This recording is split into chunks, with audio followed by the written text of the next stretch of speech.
Good morning and welcome back to another edition of Conversational Chaos, the intelligent ramblings between Jason and the Rage Monster.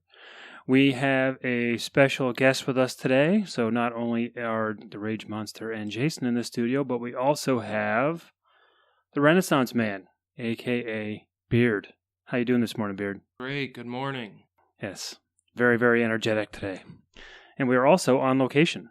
First remote recording. We are sitting at Windows on the Mill this morning, and it is absolutely spectacular. So, topics this morning. We do have a guest in the studio, so that means this is rapid questions, correct? Yes. Oh, rapid questions. Start with rapid questions. Yes. Rapid. So these are just one-word answers. Yes or no? No, not yes and no. Oh, all right. Are you ready? Yes. What is your favorite Ninja Turtle? Leonardo. When you eat corn on the cob, do you eat it side to side or do you go around? I cut it off. What is the best side to hot dogs? French fries. Do you set New Year's resolutions? Yes. If you could take a bus everywhere, would you get rid of your car? No. On your computer at home, do you have Mac or Windows? Chrome. Is Oreo the best cookie on earth? No. Would you use a pencil or a pen? Pen. If you were a ninja, would you wear white or black? Definitely black. You get to choose one. Dolphins, fairies, or butterflies? Dolphins. Right. What kind of choices are those? Dolphins, fairies, or butterflies? That's crazy. Usually people only pick one. They have one they gravitate towards. Is that true? Look on people's cards. You don't see all three. Was that going to say something about me? Like, I would say that dolphins are, if you can't ask a man that question, because that I just did. I know, but the point is that only leaves the man one choice. Doesn't. You could like butterflies. There's nothing wrong with that. Or fairies. Fairies are scary in Europe. Hey, Beard, how many men do you know have fairy or butterfly tattoos? when I think of butterflies, I think of the guy in Silence of the Lambs. See, we're not going to talk about that because the last time I did, it got cut out. Because dark like you. Why do you think we had him on the show today? I'm sure there's plenty of sailors that have a dolphin tattoo. Think so? Probably. They wouldn't have like a whale or a shark? Well, actually, there's probably plenty of dudes that have fairy tattoos. But they're like evil fairies with like, bleeding eye sockets and like long fingernails or something. They're scary usually in Europe. I think they're more common. I think in like Ireland, there is an evil fairy that like comes and like snatches children in the middle of the night or steals your breath or does something really bizarre that's trying to kill you. But either way, I don't think that's a real fair question to ask an American man, okay? Because no American man is going to say anything but dolphin. What would your three choices be? What would if I was going to ask a man, like what his three choices would be, I would say a bear, a lion, or a tiger.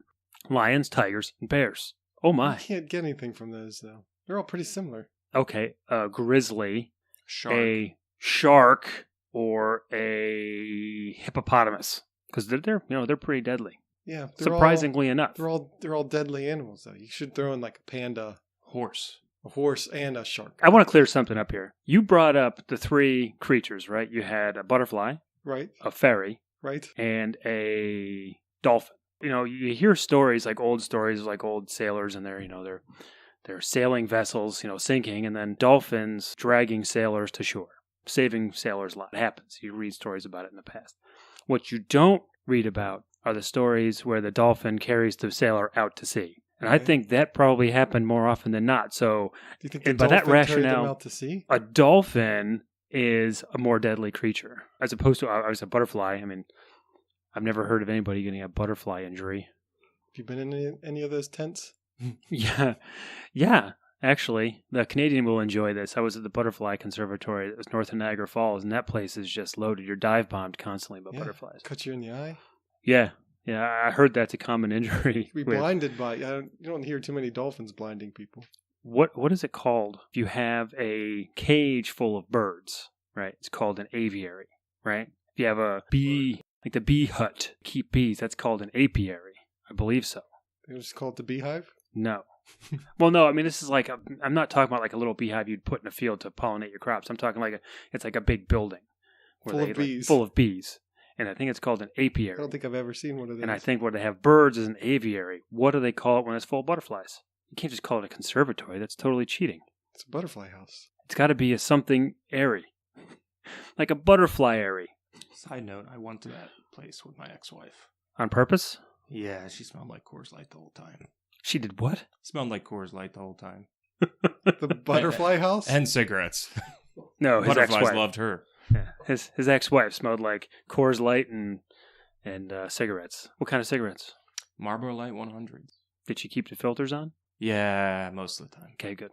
That's a good thing. So that was 10 questions. I protest the butterfly fairy and But dolphin. that's the one you latched onto. Exactly. That's what I'm saying. I protest that one. Says I a don't lot think about you. because I don't So think that's what would you choose? You're probably going to choose one of those three.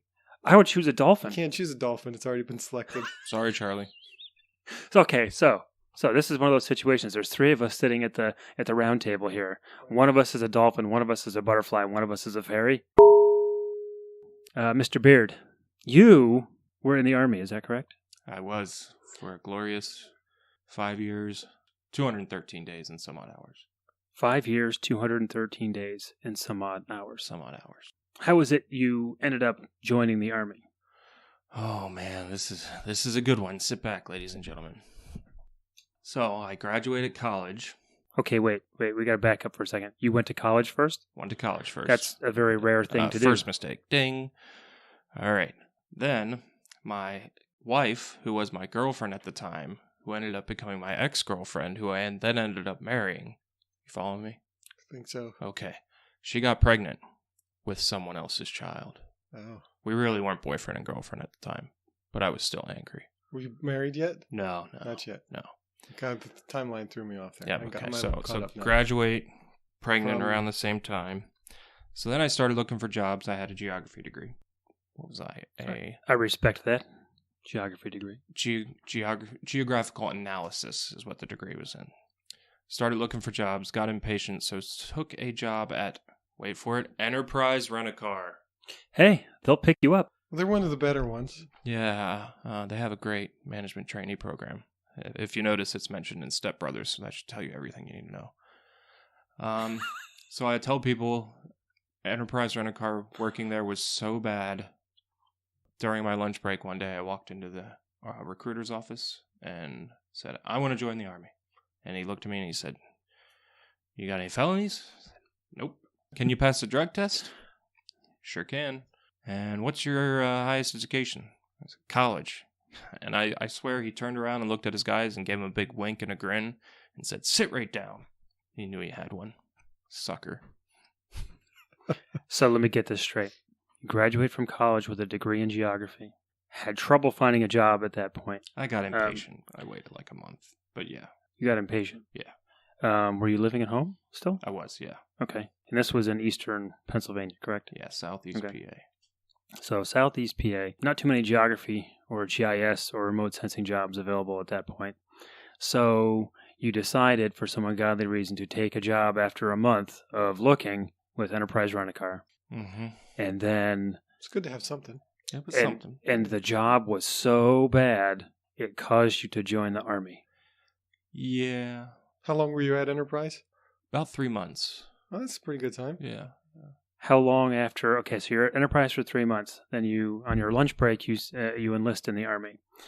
How long after your enlistment papers were signed did you actually head off to basic? Well, I could tell you. Let's see. I graduated college in May. Probably started at Enterprise around June.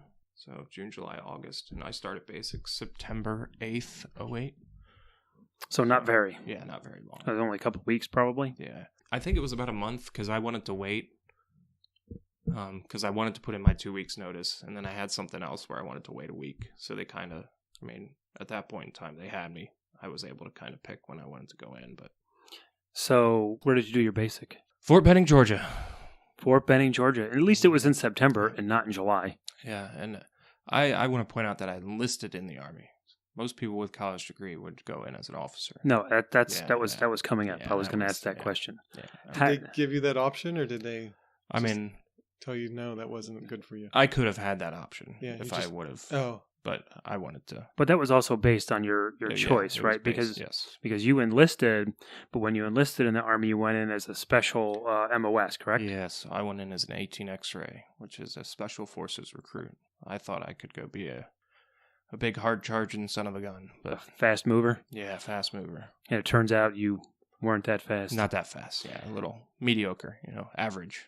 Yeah, an average SF recruit. So, question about that: when you did your basic at Fort Benning, and that was a typical Army basic training session. So that was what, 10 weeks? 13 weeks. 13 weeks. But that is combined with the what they call your AIT. Yeah, so your training Yeah. for whatever your MOS is going to be. So that includes your SF selection weeks that you had to do? That just included basically my infantry training. Okay. So you went to learn how to, this is the business end of the rifle, don't point it at yourself. Yeah. Or anybody wearing your uniform. Yeah, that's about all it consisted of. So you get out of basic and then you immediately go to Fort Bragg. First you go to airborne school, which is at Fort Benning as well. Oh, that's right, because you got your wings, or your jump wings, right? Yep, 5-jump chump. Oh, wow. Yep. You have to explain to Jason what a 5-jump chump is. So at airborne school, you're supposed to jump 5 times. Okay. So I think it's 3-day or 2-day time jumps with no equipment, a daytime jump with equipment, and then a nighttime jump, I think it is. Okay. Is that 5? There's one more in there somewhere. Okay. Whatever. Makes you a 5-jump chump. Okay. So, and I never, ever, ever want to jump out of an airplane ever again. Oh, yeah? If there's Is an that airplane much on fun? fire and someone hands me a parachute, You're going down in flames. I'll hand them my last will and Oh, really? go down sinking. Oh, it's so bad. With the Army, it's probably worse than like recreational parachuting because you're jumping out of a plane with, 200 of your best friends. And Oh, so a lot of people. yeah, and you're jumping, you're not even really jumping. You're kind of just falling out of a plane. And as soon as you get out of the plane, your parachute pulls on its own. You're not even responsible for pulling. Oh, it. wow. Yeah, you have a static line that hooks to a wire in the aircraft. So as soon as you go out the door and it has what is it, 10, 12 feet, something like that? It just Oh, wow. pulls your chute right out for So you. you just float for a long time. Yeah. And it's really not even that long because you're at 1,000 feet. And Oh, so you're not that high. Yeah, I think 1,000 feet, 1,200 feet, something like that. Okay. So, yeah, you're not high. It's really not all it's cracked up to be. Only fast movers get to jump from high altitude. And they do it without a static line. So they get to jump and actually free fall before they pull their own cord. Do you have to pack your own chutes? No. You have to clean them up, though. Oh. Which is the crappy part. Oh, yeah? Yeah, because, at the end of the day, when you've been up since like 6 a.m., you're sitting there, call it chute shakedown. So you're basically unpacking. After you jump, you kind of throw it all in a bag and carry it back to a bus and get back on the bus and go back to where you're going. Well, then you got to take those bags and straighten them all out and untangle all the cords, and it's kind of a pain. But yeah, they actually have groups of guys who their job is to pack chutes. One of our supervisors, one of the PMs in our office, was airborne, and he would only pack his own chute. Oh, yeah? The reason is because apparently like chute packing is not exactly like a high class MOS. So you get a lot of the doofy recruits that end up going to into the chute packing MOS just because they can't really do much of anything else.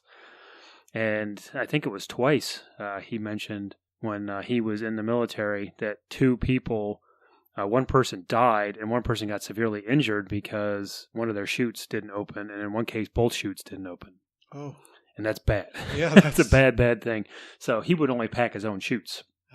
Oh. But they're supposed to be, done and inspected, and but this is the Army we're talking about. So, it's like an 80% solution. So they'll do it to the best of their ability. 80% of the solution, 20% of the time. Yeah, exactly. On Mondays, Thursdays. On Fridays, you don't get much. That's actually quite funny. 80% of the solution, 20% of the time.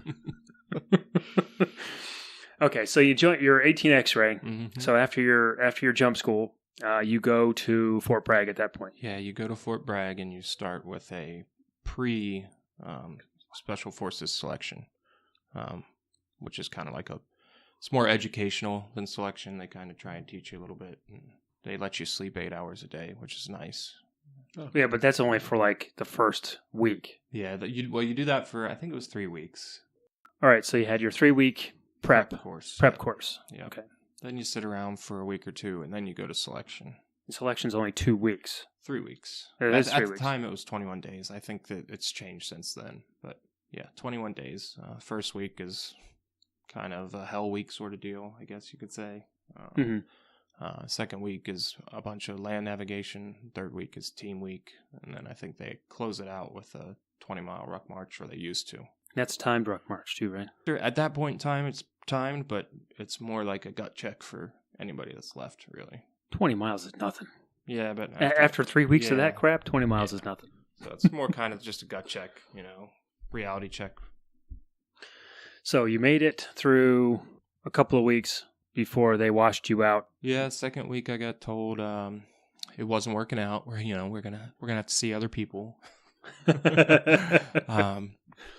I didn't quit, and that's the big thing there. They say, there's a voluntary withdrawal, which is the people that quit, and then involuntary withdrawal is people that get hurt or just don't cut it. So, voluntary withdrawals, you're asked to never come back, but involuntary withdrawal, they encourage you to come back because they're even now to this day, they want people, they're looking to add numbers to their ranks. So there's something really interesting that I've been to Fort Bragg on assignments before, and I've seen this firsthand, and I think it's really funny, is anytime they do any kind of a run or a march, ruck march, anything like that, they always have a vehicle trailing the group, and they're in the vehicle just shouting at you, like the people at the very back, shouting at you, telling you that you might as well give up. It's nice and warm in this vehicle. We can take you back to the barracks and get you some food and something to drink. Yeah, you're putting it family friendly right there. Yeah. I know. I know. But don't they have a name for that? The it's truck? Just the Fallout truck. The Fallout truck. But yeah, during my time at Fort Bragg, the Fallout truck was definitely close, near and dear to my rear. And I heard many colorful things from that truck. And they're also encouraging you to quit. They'll try and bribe you with pizza or hot shower or a cooler full of Sprite. Sleep. Yeah, sleep is a big one. Because you guys were sleeping, 2-3 hours a night maybe? Yeah, broken sleep. Yeah. So if you did take a ride in a truck, were they as nice as they said they were going to be? I don't know, because I've never got to ride in the truck. But do you never see those people again that ride in it? They whisk them out pretty quick. Yeah. Now, being an 18 X-ray, we all kind of came in as a group. You got 18 X-rays, and then you got the rest of the Army that comes in kind of singles. Okay. So we saw each other afterwards. Oh. And we were all kind of ushered into a different building where we stayed until we were given orders to move on from Fort Bragg. Okay. So unfortunately, you didn't make it past selection, but you found out the hard way what happens to the young men and women who don't make it past selection when you go into the Army as an 18 X-ray. Yeah, you go needs of the Army, and I was an 11 Bravo trained, so that was the Army's need. And out of 23 of us from our class who failed, 20 got orders to Italy, Vicenza, Italy, and 3 random people, I say random because it was the first 3 letters in the alphabetical order of our 23, got sent to Fort Drum, New York. You got sent to Fort Drum, which is the home of the 10th Mountain. Is that correct? Yes. So you got literally ushered straight to the infantry. Right this way, Mr. Beard. Yep, climb to glory. We have a bunk bed with your name right on it. It was fantastic. And then from there, you were, points all over. You were in Iraq for a while. Couple months after I got there in July, and we deployed to Iraq in October. And then we're supposed to be there for a year. And then about 9 months into it, they said, you're going home in a month. And then a month after that, they said, nope, wait, you're going to stay. That was very nice of them to do that. It was tough for some of the guys. At that point in time, stop loss was still a thing. So there were people that were stop loss that were excited to go home. And it was quite a crapshoot. Didn't you re-enlist when you were in country? I re-enlisted my second deployment in Afghanistan. Okay. So you went from Iraq to Afghanistan? Came home from Iraq, did about a year and a half, a few training events in there, deployed, air quotes, went to JRTC, which is in Louisiana. And okay. A couple That's other... at Fort Polk, right? Fort Polk, yep. And then went to Afghanistan, which was another blast. I'm guessing you didn't volunteer for that. No, you kind of don't get a choice. Yeah, they just send you. But I wanted to go to Afghanistan as opposed to Iraq. Oh, really? Yeah. Something different? Yeah. It's a little warmer, you know. You got to do your job a little more, meaning you got to experience the thrills of combat. Oh. That's putting it very lightly. Yeah. Beard. And I re-enlisted in Afghanistan and then So I got my re-enlistment bonus in Afghanistan and then came home and got out of the Army like a couple months later. Oh, wow. But you were unfortunately stationed in a place that was right near the Pakistani border, correct? And you guys saw mortar fire, rocket fire. Yeah, there was quite a bit of activity. It's called Kopsarak, and I think that was 13 miles from the Pakistani border, but it's also in the middle of like Taliban country right there. Haqqani, which is the big, Haqqani don't like Taliban. Taliban don't like Haqqani. They both don't like the Waziris. Afghanistan's a mess. That's it. We could do a whole nother show on tribal disasters and America's splurge of money. I don't know, I'm trying to put it nicely.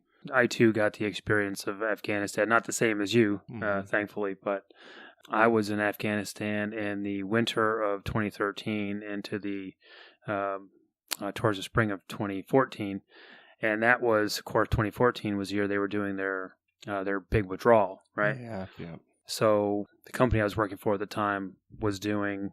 The company that actually Beard ended up working for eventually was operating ISR, so intelligence, surveillance, reconnaissance equipment in Afghanistan. So I was over there. I was at Bagram Air Base for quite a number of months, and so they were doing their withdrawal at that time. So they were kind of trying to downsize their footprint. Really, what that meant is a lot of the task forces that were operating at that particular location were trying to get rid of as many of their assets as they could to make their footprint in the country smaller. So we were just one of the, I guess, lucky ones. We got to go home a little earlier than expected. But one day I remember I ran into some guys from the Army Corps of Engineers. USACE has a big presence over in Afghanistan, building infrastructure and all that kind of thing. And they were in the process, when I was there, of demolishing a bunch of their they called them bee huts. They were basically little plywood structures that had no heat redeeming qualities whatsoever. It was literally just a shack. Or sound. Or sound. No. I had the pleasure of my bee hut being right next to the dust-off apron, and dust-off is the Army medevac system. Oh. So literally my bunk was 30 feet from the edge of the tarmac, and they had, I think, 6 Black Hawk dust-off helicopters there. And, one thing that always kind of bothers me a little bit is you watch these television shows or movies and, about war, and it's like, the guys running out onto the tarmac and jumping into their helicopter, and the helicopter just takes off. Well, that does not really how it works. The helicopter has to be warmed up, especially if it's cold, and it'll run for 20 minutes on the tarmac. So I'd be sitting there in bed, and I worked during the day. I worked a 5 a.m. to 5 p.m. shift, so I had the opportunity to sleep when it was actually dark. And the dust-off hangar, since it was right there was a helicopter 40 feet from me, and that sucker would just warm up, and it would just be sitting there thumping away, pop, pop, pop, pop, pop, pop, pop, pop, and it would shake my whole building. And actually, eventually, after like a week or two, they used to put me to sleep. Yeah, you get used to it. Yeah, it was actually kind of almost soothing. But they would go all night, and you could always tell, this is the unfortunate part of war, I guess, you could always tell when there was a lot of fighting, when there was a lot of casualties, because not only was my bunk right next to the dust off, so I'd hear them going taking off all night, but the real tell was when you would come back, or when I would come out in the morning, you'd see a pile of gurneys and wheelchairs just sitting on the side of the tarmac that belonged back in like the vehicles that took the people to the hospital, which was right on the other side of the tarmac from where I was. And there would just be a pile of them there, and it's when you knew that there was a lot of bad stuff going on in Afghanistan. But anyway, back to USACE. So USACE was there, and they were demolishing all of these bee huts at the time, and they were building these hard structure buildings that actually had plumbing. How novel, right? Because you never had plumbing over there. You had porta potties, or you found a hole in the ground. I mean, that was really your choices. And so they're building all these hard structure buildings, and I remember talking to one of these guys, and I said, "Why are you guys even bothering at this point? Because we're leaving the country, and as soon as we leave, the Afghanis are just going to come in and just strip these buildings of anything that's useful and go about their normal business." And their response was, "Well, the money's already been allocated, so we have to spend it. We can't leave any of it on the table." And it was billions of dollars. Oh, wow. Billions of dollars. They literally just might as well have just poured into a hole in the desert and set on fire. Yeah. It's absolutely insane. A person in my company took home 2 turbos for his car. Oh, wow. Don't ask me how I found those. when we were demolishing our trucks, they basically cut them up. Oh, wow. Because it's too expensive to ship them home. Oh. There was a giant shrink wrap. And we couldn't figure out what it was, so we asked people. We're like, "What is that?" And they're like, "Oh, it's a brand new water purifier. It costs like $2 million. Well, what are you going to do with it?" "Oh, we got to cut it up." Oh, wow. They're brand new, still in the package. Just such a waste. Jeez. Oh. Yeah. Well, also, I remember you telling me at some point in the past that Cops Iraq had previously been a shadow base for a nondescript United States agency, correct? After we were at Iraq, we moved to a place called Lilly, and that was a nondescript other government organizations, what they call it. Okay. Base. And there, it was like a hotel. There was individual rooms with couches, sleep number beds, TVs, refrigerators, your own personal shower with plumbing. Oh, wow. It was crazy. The food, they had their own brick oven where they made brick oven pizza. They had their own smoker. They imported wood from the United States because they wanted hickory from the U.S.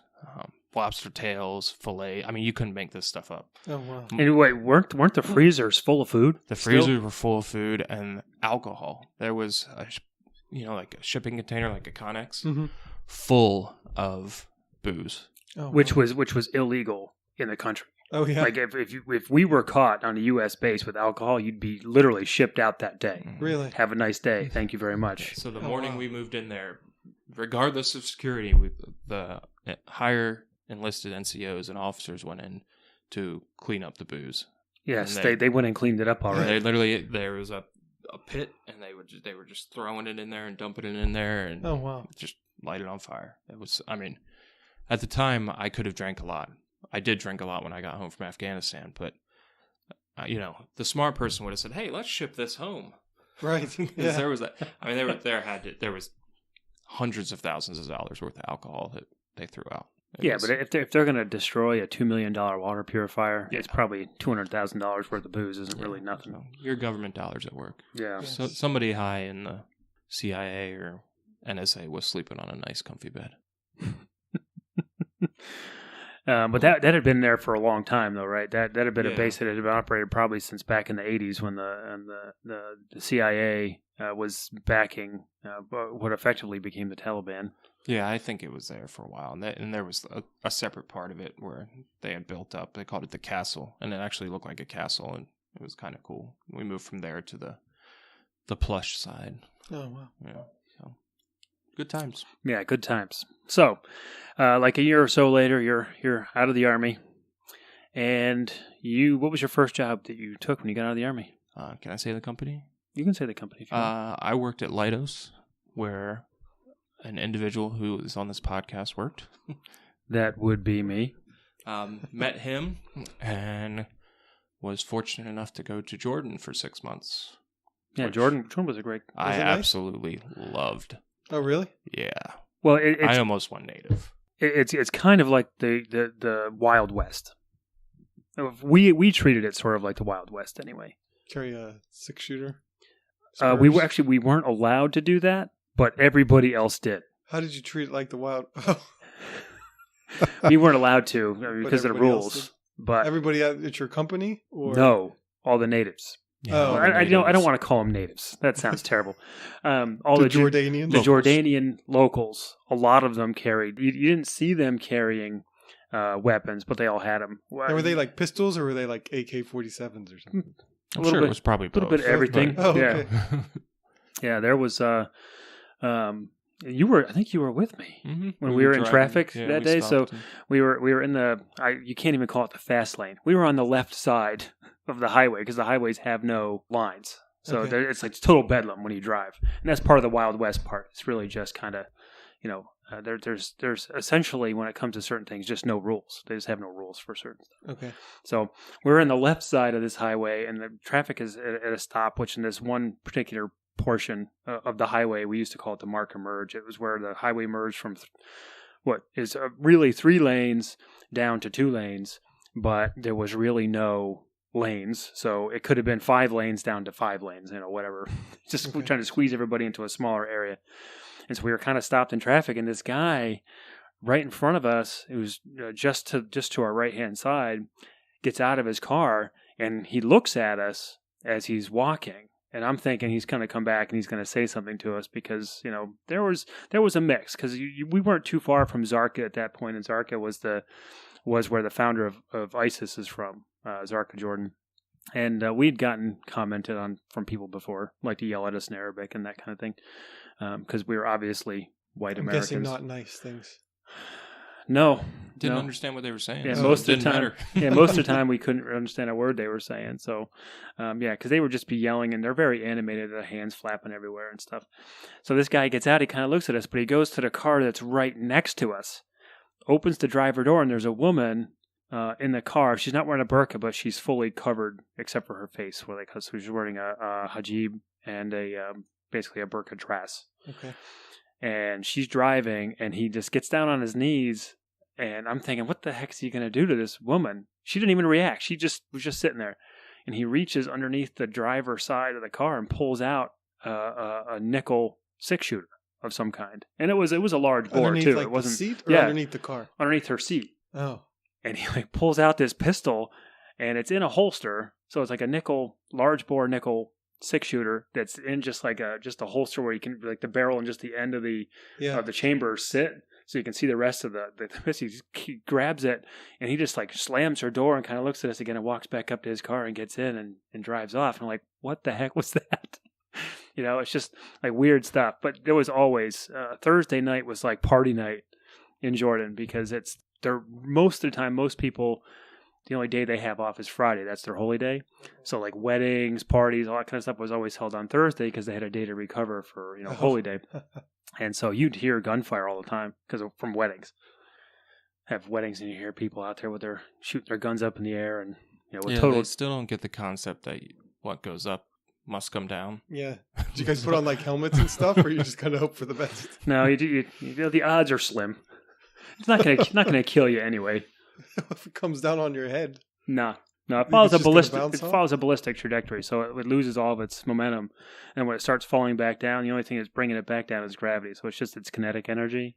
I think when it hits you, fact check on this. Yeah. So if you were to take like a bullet, drop it off a building, so if it tumbles and it hits you in the head, it's going to feel like you just got hit in the head with a piece of lead, but it's not going to penetrate your skull. That would hurt. That would probably crack your head open. They wouldn't crack your head open. Yeah. The fact checker, our intern, is going to have to definitely look into that for us and figure that out. Yes. Can you also check that if you drop a penny off the New York Empire State Building, if it will go through a car? It will not go through a car. What if it hits just perfect? No. I think that's like an urban legend because I believed that one when I was little. Yeah. But if it could almost go through a car, I imagine it would go through like... It wouldn't even almost go through a car. It wouldn't. I think Mythbusters even did an episode that included this myth. We'll have to check. But instead of like dropping it off a building, I think they used like a gun they built a gun to shoot the penny? To shoot the penny into like a mock human skull, and it didn't do anything. It would have bruised you, for sure. Yeah, I wouldn't want to get hit in the head with a bullet falling from the sky. I don't know to make that clear. If you drop a ball bearing off your roof and hits you on the head, it's gonna leave a mark, but it's not gonna penetrate your skull. I don't know. All right. Put a little crack in there. Anyway. This is going to have to be a topic for next week. Okay. So you ended up with a deployment job. It was rotational, so you were in and out of the country quite a bit. What places had you gone? I know you were in Jordan because you were there with me for a while. Yeah, that was it. That was it with that job. I wanted to settle down and raise a family. You did some of the CONUS, the Continental United States deployments, right? Yes, yeah, with a couple of the newer sensors and testing the newer sensors. And then it was time to raise a family, so I took a different job, hoping not to travel as much. And I ended up traveling just as much. I think you ended up traveling more. Yeah. Well, it was probably the same amount of travel, but instead of it being like 3, 4, 5 months at a time, you were traveling like, 2, 3 weeks at a time. You'd be home for a couple weeks, and 2, 3 weeks at a time, home for a couple weeks. And it was very inconsistent. Like, get a phone call on your day off and say, hey, you need to be here in an hour. In an hour? Yeah. Because the aircraft is taken off to go to wherever. So that was frustrating. And, with a pregnant wife, it was time to move on. One of the things that I find really fascinating about you, Beard, is that you very well could have been a professional gamer. Gamer, yes. I still to this day would like to have my wife make as much money as our two incomes combined, and then stay at home and stream and play video games all day. 'Cause that's the new thing nowadays, you know. Yeah, but you played a particular game, correct? Which was it? Which one was it? The one that I know. I didn't even. You never even told me this. Somebody else that we know made mention of it to me, sort of out of the blue, that you were world ranked in a particular video game. Yeah, the Division and PUBG, which is a newer game, but yeah, I was pretty high up there. Had a lot of hours on it. Yeah, pretty high up there. When we're talking about world rankings, he was ranked 90th. Is that correct? Yeah, out of, gosh, at that point there was probably 300,000 people, 400,000. So he was 90th. That's quite high. Yeah. That's professional status. If you had started, yeah. broadcasting yourself on Twitch, at that point, you would never be working where you are right now. Yeah, I'd probably, be taking you guys out to lunch. And that was with working a full-time job, and that was only playing, a couple hours a day. Oh, But wow. that was also prior to children. Yeah. BC, before children, yeah. And speaking of children, you have one stepdaughter. I have a 10-year-old stepdaughter, a young man that'll be 2 in March, and a baby girl coming in 3 weeks.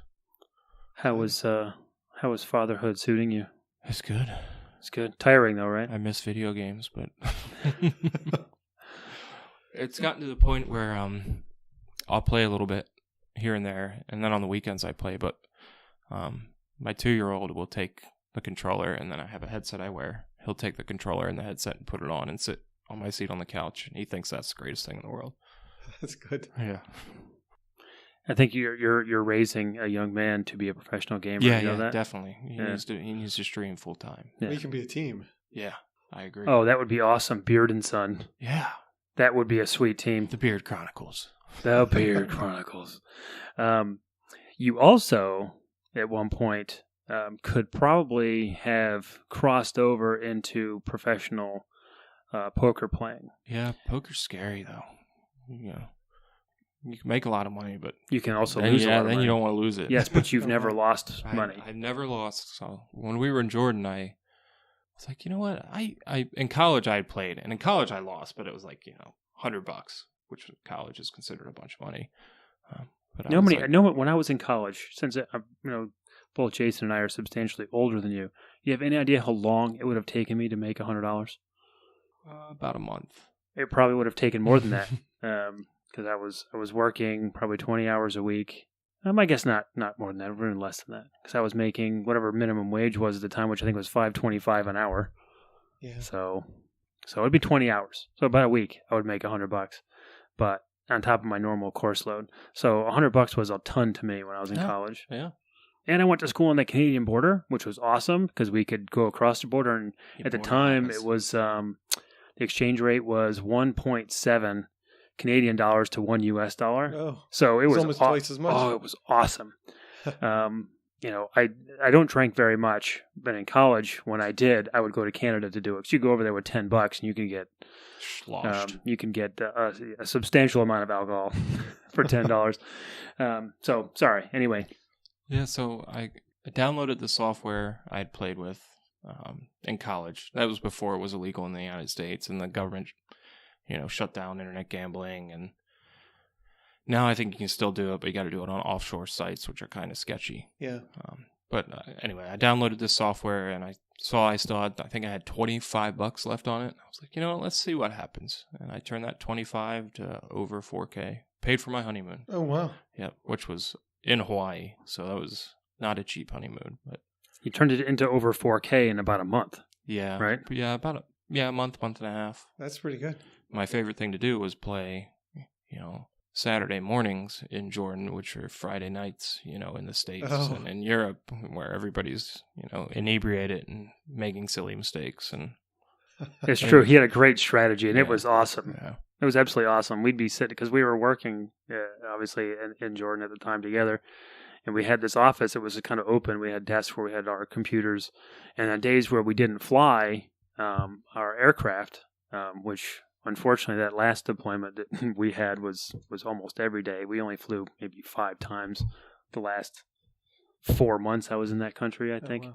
Well, it didn't help that, you have Ramadan, and that's at least a week of no flying because they don't staff the air traffic control towers. Yeah. And then they have military exercises that they run, so we can't operate when they're doing those just because they don't want us to take up space on the tarmac and on airspace and all that kind of stuff. So, but we'd be sitting there processing data that we did have, or trying to figure out what we could do. And he'd be over there with his laptop open, hooked up to his gambling website. This is in the morning, and he would just be, "Oh man, this guy's making just stupid bets. I'm just gonna stay at this table for a while." Mm-hmm. Yeah. It's just easy money. Easy money. Wow. I mean, is it sort of preying on other people? Yeah, but as far as I'm concerned, that's kind of a... That's all gambling, though, is that way. Yeah. Casinos prey on you. You prey on the casino. The casinos, I'm not a big fan of gambling. I don't like to gamble at all. I've only done it one time. I made a little bit of money. I think I made $80 in the span of like 10 minutes. And I realized I could lose that in the span of like 1 minute. So every time I put my chips on the table, I actually felt like gurgling in my stomach. Like I was very upset doing it. And it's just not for me. I can't do it. Yeah. And that's one of the reasons why casinos now use like poker slot machines and slot machines. That's where they make a majority of their money. And it's because especially the poker slots, it's just, you don't think about it. It's electronic. So you're not like you put your card in and it's got like points on it or whatever, and you just do it. Yeah. And then if you win, it puts like points back on your card or money back on your card, but you're not actually physically placing chips and pulling money and stuff back and forth. Right. So, and all these old poker sites are doing that now, where they have live casinos and stuff. So they called it like Black Friday, which was like in 2000, February of 2000, I think. It was like Poker Black Friday. It's where all the United States poker websites got shut down. Oh. And that was a livelihood for like thousands of people who wanted to play poker. Yeah. They were online poker stars. So these people had to move to like obscure countries to try and play on different websites. And now the U.S. is like lessening their restrictions, but actually Maryland is one of the states where you cannot, like there's offshore poker sites, but in Maryland you can't play on those sites. Oh, really? Yeah, there's like 5 states, Maryland, New York, and I don't know the rest. Yeah, but didn't like a bunch of people like move to like Macau and like Macau, Central America, Canada, all Malta, sorts of places, Lebanon. Yeah, wow. So they could continue playing poker. I mean, it's if that's your job. Yeah, you're making a living out of it. If you're making a living out of it, I guess it's okay. But I still think that casinos in general, they're just bad places. The saddest sight. Have I ever talked about this? When I was in Reno. I don't think so. I was in Reno, flew into Reno because my wife and I were going backpacking in the Lake Tahoe Basin. So we had flown to Reno, rented a car, and drove to Tahoe, did our thing there, and we drove back to Reno when we were getting ready to fly back home. And that night we knew some people who lived in the Reno area, so we were going over to their house for dinner. We didn't want to go over empty-handed, so we were going to bring a bottle of wine and like an hors d'oeuvre or something. So we went to a grocery store that was right near where our hotel was. And I walk into the grocery store, and it literally had a bank of slot machines. Oh, really? Right in the front of the store. And sitting in front of this bank of slot machines are these 2 elderly people at different machines. They obviously didn't know each other. Right. Just plunking money, coins. There were coin machines, like 25-cent machines, I think. Oh, wow. Coin after coin after coin after coin of these machines. And I just remember looking and thinking, this is so... I mean, they were elderly, so probably not very well off based on the way that they were dressed and where they were. And I was talking to the cashier, and I had asked the cashier, it's like, do you see this a lot? And she goes, really only twice a month. She says it's really when they get their checks. Oh, wow. They will come in and they will cash their checks at the check cashing counter. Yeah. And they'll go over and they'll literally just plunk their money down into these machines. And it's just the saddest thing ever. And I cannot stand the fact that all that stuff is so rigged against the players. Yeah. When you're gambling, when you're playing against other people, so you're playing against, like if we were sitting here playing poker. Right.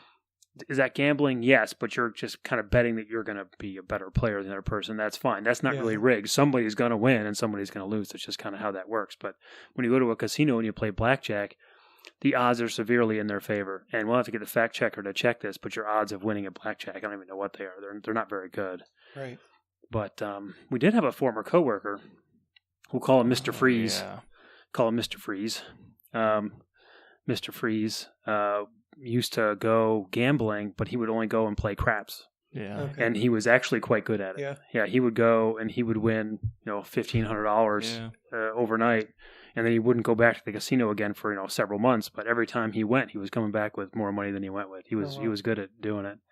And that's another one. It's just odds. You're just playing the odds. That's all you're doing. Yeah. When it comes to craps, because somebody always wins and somebody is always losing. So you could have been a gambler, could have been a gamer, you could have been a fast mover. Had kids though. But then you had to go and have kids. Got married and had kids. Yeah. So. So congratulations on the one on the way. I know thank you. that's going to be real soon. Yeah, we're crunch time here. Get some sleep. If you Yeah, I can. know, right? Oh God, I don't know. Our first one slept so well, so this one she's already been problems from the start. So I know. Yep, I'm just anticipating long nights of colicky baby. Oh God, no! I hope that doesn't happen. We had a colicky baby. Did you ever have a colicky baby? Not really. No, Not like you. It's the worst, man. Just not sleeping for weeks at a time. I mean, you literally start hallucinating when you people don't really realize that if people don't do drugs. Okay, don't do drugs. Just stay awake for a week straight. You will start hallucinating. You'll start having all sorts of you'll start seeing stuff.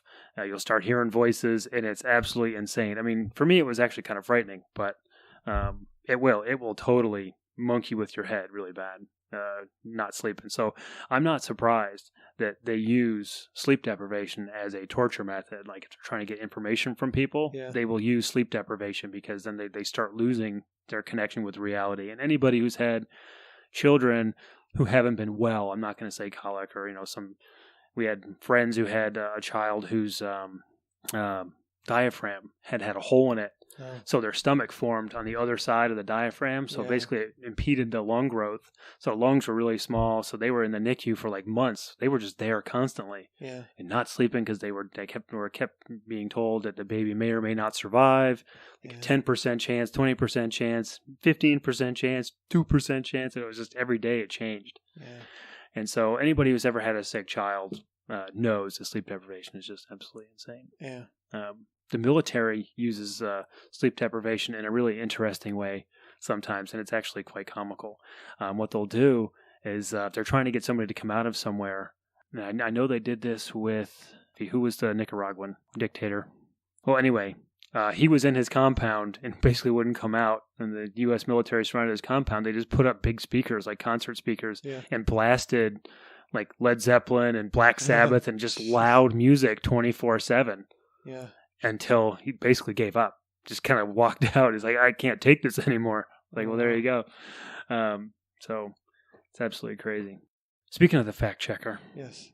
You have some facts. We do have some facts that were checked that we need to mention. But I do have to mention one other thing first. I promised, I didn't really want to promise this, but I would feel bad if I didn't do it. My older daughter said to me this morning as I was dropping her off at school, says, Daddy, you have to mention granola bars on the podcast today. And I said, okay, I will mention granola bars on the podcast today. So, granola bars.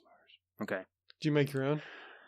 Do you make your own granola bars? I have in the past. It's not simple. That's why I was curious. No. Oh, come on. You know my kitchen prowess is not. Yeah, white. You never know. Maybe I'll stumble upon something that'll be boiled amazing. Chicken, white rice, and green beans out of a bag. Oh. I right Dude, now. You forgot the other part of a Renaissance man. He's also a great chef. Oh my, that's true. We didn't even talk about this. Beard is an absolutely spectacular chef. Cook, chef. Every single time I'm ever at his house, first of all, he's always in the kitchen. He's always cleaning the kitchen, and he's always cooking. And he makes one of the best, what do you call it? Spaghetti sauce? Do you call it red sauce? Do you call it red gravy? And it's Gravy, Italian barbecue. It's meat sauce with. It's really meat. 90% meat. Yes, it's meat with some sauce on it. Yeah, so the last time we did it, we used 2 pounds of sausage, 2 pounds of meatballs, a pound and a half of country style ribs, a pound of pork necks, and a pound of chuck roast. Wow. And this was all done in a 6-quart pot. How much tomatoes do you put in there? We 2. put 2 jars of homemade sauce. Okay. Just plain tomato sauce. Yeah. That's made by your father, correct? Yeah. And then We'll call him Gary. Yeah, Gary. And we started with 4 jars of Prego, and that was not enough. So I think we added 3 more after that. Oh, wow. Yeah. Okay. Yeah, that's a lot of meat. Yeah, we have a lot in the freezer right now. We're going to make lasagna this weekend. No, I actually have some in my freezer right now. Yeah? Yeah. Yeah, that he gave me last week. It'll be lasagna time this weekend. We'll make homemade noodles to go with it. Oh, sounds yummy. See, actually, I'm the odd man out here. I'm the only one sitting at this table that doesn't have Italian heritage. Well, you married into it. I did. I did That's marry close into it, yeah. But yes, Beard is an absolutely spectacular chef. He's never made anything that I didn't like. Yeah, he gives me recipes regularly. Does he really? Yeah. I give him an ingredient, and he gives me something fantastic. How come you don't do that for me? I don't know. It's like Rain Man. I see an ingredient and I can just automatically start cooking. We got to open a restaurant. No, what I really want is like Hell's Kitchen to do like a, amateurs. Yeah. I'll go on like Hell's Kitchen to amateurs. You should do the Master Chef. Have Yeah, you seen that that too. one? Yeah. You can do that. I don't have a good TV person. I don't, what's my gig? The guys that go on there, they have one, chubby Southern guy who probably cooks, from, barbecue and. Well, no, they start with like 30 people, so you Yeah, can just yeah. blend in the beginning, and then they'll Yeah. just make something up for you later. Yeah, that's true.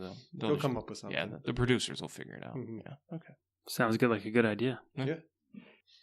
So cooking, Yeah. awesome. You are absolutely great chef, master poker player, internet gaming phenomena, and also a fast mover. So well done, Well, Renaissance man. medium mover. Medium. Medium mover. Okay. Was there anything else for the beard? Do we have anything else for the beard? Not In particular? specifically. Okay. Our intern, fact checker, thank you very much from the Canadian, or to the Canadian, for taking care of this.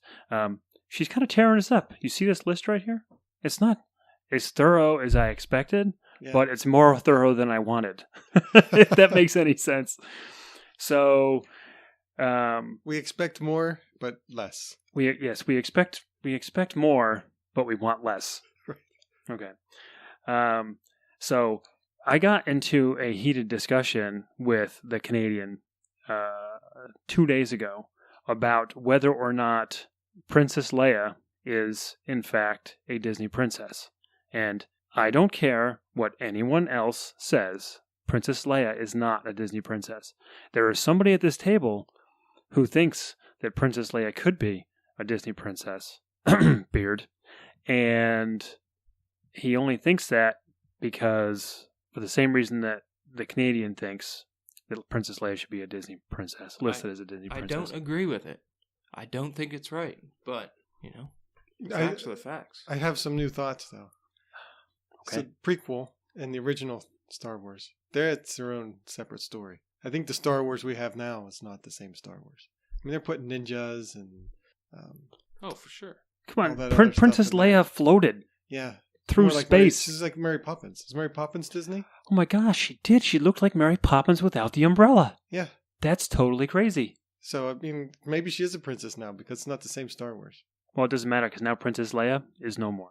Well, I don't want to. so I don't want to have a is, spoiler here, but So is General General Tarkin. Tarkin. He's no more either, and he makes an appearance. Oh my gosh, he totally did, and that Yeah. they did a fabulous job with that. That was in Yeah. Rogue One, right? Or was I don't know that if I in? would say fabulous, It was but Rogue also It was young Rogue One that Princess he was Leia in. returned too. I wouldn't say that was a fabulous little- either. Yeah. Okay, well, the new one was that Episode 9 comes out this year. Does it? Oh, December. Yeah, Hopefully. No, I think they changed it. Did they? did it? Yeah, I think it's coming out in May now. I think Is this Ooh. May or next May? 2020. has to be next May because we haven't seen previews for it yet. Yeah, that's as close. We've Yeah. just seen a lot of toys and But stuff. I think I'm fairly certain I remember reading a news article that said this is the first one in a while that they won't be releasing in December. Oh, Kind of disappointing. Okay, so Canadians fact checking. Okay, so we have... So if she put Princess Leia as a princess, then I don't know how much we can hold value to the rest of the facts. Well, she believes Princess Leia is a princess. So we can't believe the rest of these facts. Princess Leia does not show up on this original list. So let me just read what she says. The original lineup of Disney princesses. Snow White, obvious. Cinderella, definitely. Aurora, Ariel, Belle, Jasmine, and the tiger's name is Raja. Thank you, Canadian. That was driving me crazy. Pocahontas, and her sidekick was a raccoon, which I think is what you said. I think I said it was a pig, or I knew it was a little four-legged. Pig, yeah. I knew it was something like that. You said a four-legged animal, not a monkey. And then, and then Mulan, which we knew, and the dragon's name was Mushu. She had a dragon. That was her sidekick. And then she has Tinkerbell on here. Tinkerbell's not a princess. She does say that Tinkerbell has been removed from the lineup, but Tinkerbell's not a princess. She's not a king's daughter. Does she even have parents? No. Haven't you ever seen Secret of the Wings? The Fairies Are Born? No. You must be missing out. Yeah. Well, you know what? I have it here. I should give it to you to take home so you can watch it with your daughter. Thanks. So the lineup now includes Tiana, which we knew, that was Princess and the Frog. Yeah. Rapunzel, which it should. And then Merida. Yes. Even though she's Pixar. And apparently, this is the note. She has in all caps with exclamation points after it. Anna, Elsa, Moana, and Sophia the First are not Disney princesses. Or should I shout that in since it's in all caps? But no, don't shout. Why are they not? Requirements for Disney princess. The character must have a priority role in a Disney or Pixar film or another Disney or another division owned by Disney. The character must be human or human-like. Okay. So Anna and Elsa are that? Yeah, I don't understand that one. The character should not have been introduced in a sequel, which they're not. The character should be born royal, married royal, or has performed an act of heroism. Yeah. I don't really agree with the act of heroism part. For what? You're still not a princess just because you've performed an act of heroism that makes you a hero. Yeah, what did Sleeping Beauty do? She was a princess, wasn't she? Yeah, but what act of heroism did she do? Did she No, she didn't. She was either born royal or married royal. Right, but you said act of heroism. Or has performed an act of... She doesn't have to. It's or. Okay. It's one of those three things they have to have done. Okay. The overall critical and box office success of the film can be seen as a deciding factor as to whether or not the character can join the franchise. Right. What a crock. So how's Elsa not a... I don't know. Because she's all those. If it is unknown... I can see... Oh, wait, no, Anna. Whichever one's dark-haired. It is unknown if having an animal sidekick is an official Disney princess role. And then finally, she has, if Disney officially brands Lucasfilm, Princess Leia will be a Disney princess. So boom, right there, she says she is not currently a Disney princess, but will be if they officially brand Lucasfilm. And even if they officially brand Lucasfilm, I believe so. Well, they built an entire Star Wars world at Disney World, so you'd think that would make a difference. But no matter what, Princess Leia is not a Disney princess. Final word, boom, don't answer. Don't talk about it anymore. Right. Were there any other facts? Yes. Quickly. Speed round. Okay, Bojangles. You can find Bojangles in Alabama, Florida, Georgia, Kentucky, Maryland, North Carolina, Pennsylvania, South Carolina, Tennessee, Virginia, D.C., West Virginia. First one was in Charlotte, North Carolina, so there are none in Mississippi. Okay, faster. There are actually 5 locations in Maryland: Hillcrest Heights, Landover, New Carrollton, Oxon Hill, Upper Marlboro. Anything else? No, that's it. All right. So we have at least one more thing, unless you have something else. No, that's. I just want to say. I just want to say Bojangles one more time because I think that's hilarious to say. Bojangles. All right. We have the other special item that we bring when we have. Oh my God, we do. Rage reads Reddit. Rage reads Reddit. I'm on the edge of my seat. Noahthered. Noah the Red. No. And that is why you can never be an online gamer. It's all one word. Of course. Noah the Red. Okay. Noah the Red. It is not uncommon as a teacher to have students who are a bit behind the curve in certain aspects, but 99.99% of the time they are keen on something. They may not understand how to identify a noun or what theme is, but they somehow know how to make a mean plate of nachos. Good point. You learn pretty quick to not judge fish for their tree climbing ability, you know? I thought this was the rule when I was teaching until I met Kevin. Kevin isn't his real name, but it doesn't matter because he can't spell it anyway. Kevin was a student of mine during my last year of teaching. He came to my classroom with very little to show for his academic past. He had moved a few times and thus was missing a lot of typical test scores that we use to try to ballpark their ability. I thought, that's fine. I'll just do some one-on-one with Kevin and see what's up. One-on-one with Kevin was like conversing with someone who'd forgotten everything in a freak, if not impossible, amnesia incident. There was no evidence that he had learned anything past the 2nd grade, and now he was in 9th grade. Flabbergasted, I figured we needed to get more serious with this. If he was going to be in my class, I needed to know why and how. I had decided to meet with him, his guidance counselor, his parents, and another teacher to see what was really going on. This is where it all became clear. It was by some incredible fluke that his family hadn't been wiped off the face of the earth years ago. Odds are his entire heritage was based on blind luck and some type of sick divine intervention that saves his family every time a threat presents itself. Kevin was the genetic pinnacle of this null achievement. Even my instructional lead, a woman who could find a redeeming trait in a Balrog. What's a Balrog? It's the monster from Lord of the Rings. Oh, yeah, that's right. Failed to see any reason this kid or his family should be alive today. So here's a list of events that made it abundantly clear that God exists and he's laughing uncontrollably. Kevin frequently forgot when and where class was. On more than one occasion, I had to retrieve him from other classrooms. Kevin ate an entire 24-pack of crayons, puked, and then did it again the next day. This is 9th grade. I have no idea where he got crayons. Kevin's dad wrote tuition checks and mailed them to me, his English teacher. This was a public school. When I gave it back to Kevin, voided, to give to his dad with a brief note explaining that this is a public school, Kevin got in trouble for trying to spend it at 7-Eleven after school. Kevin was removed from the culinary arts program after leaving a cutting board on the gas stove and starting a fire. Twice. Kevin threw his lunch at the school resource officer and tried to run away. He ran into a door and insisted it wasn't him. Kevin stole my phone during class. I called it. It rang. He denied that it was ringing. Not that it wasn't his. Not that he did it. No, he denied that the phone wasn't actually ringing. He tried it 3 times before the end of the year. Kevin called the basketball coach an expletive during gym. Basketball tryouts were that afternoon. Kevin tried out. It didn't go very well. Kevin's mom could never remember which school he went to. She missed several meetings because she drove to other schools, none of which he ever went to. Kevin tased himself in the neck before a football game.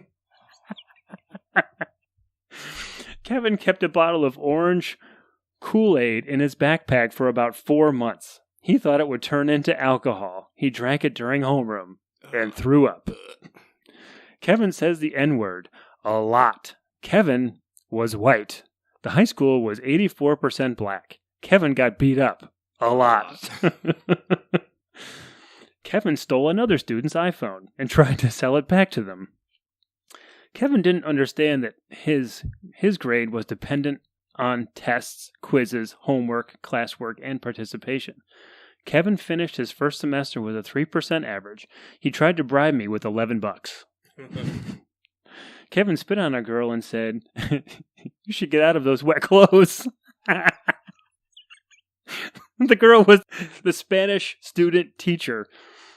Kevin didn't know dogs and cats were different animals. Kevin asked a girl to prom. He was in 9th grade and freshmen don't go to prom, by asking for her phone number and then texting her his address. Kevin got gum in his hair, constantly. Kevin regularly tried to cheat on assignments by knocking the pile over, grabbing one before I had picked them all up, and then writing his name on it, wherever there was room. Kevin had several allergies, but neither his parents nor he could remember what they were. They were very concerned that the holiday party, it's high school, we don't have those, would have peanuts. When they finally got a doctor's note, he was allergic to amoxicillin. Kevin and his parents took a trip to Nassau and forgot all their luggage at home. I didn't believe him when he told me until I talked to his mom, who told me first thing when I saw her at the bi-weekly meeting. Kevin's grandfather apparently died in a chainsaw accident. I can only assume God was looking the other way that day. We all know a Kevin, Jason. We all know a Kevin. Why did you both look at me? All right, that was our Rage Reads Reddit segment. Oh, thank you for having me. Thank you for coming on. Thanks for coming on the show. So, from the studio overlooking the mill, on location today with the beard in the studio, I'd like to thank everybody for listening, and I'd like to thank everybody for their support and for our downloads. Jason, you have anything to add? No, nothing else today. Facebook, Twitter, Instagram, Conversational Chaos. Right. Anything else, Jason? Nope. All right. Thank you for listening, and everybody, we'll see you in a couple weeks. Thanks.